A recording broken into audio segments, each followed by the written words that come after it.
Hello guys, আসসালামু আলাইকুম।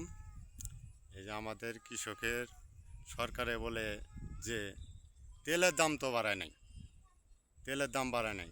কৃষকে যে পাইতাছে না তেল সার, এখন বর্তমানে খুব কাইকিস পাইতাছে না। এই যে ধান বাড়ে আছে, ধানটি বাড়ে আছে, ধান পানি বেগরে ধানগুলো হইতাছে না, ধানগুলো মরা শীষ বাড়াইতাছে।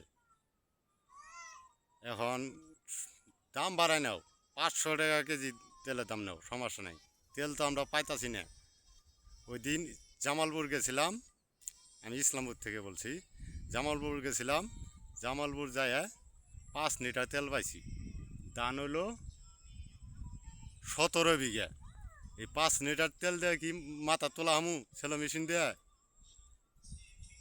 আর কই তেলের দাম বাড়াই দেয় নাই, বাড়াই দেয়, সমস্যা নাই, 500 বানাই দাও, তাও তো এই কৃষক যিনি অনুযায়ী তেল পাবো, তেল আইনি খেতে পানি চাষ করা হবো, আবাদ করতে পারবো। এতে আমার কথা শেষ। আসসালামু আলাইকুম।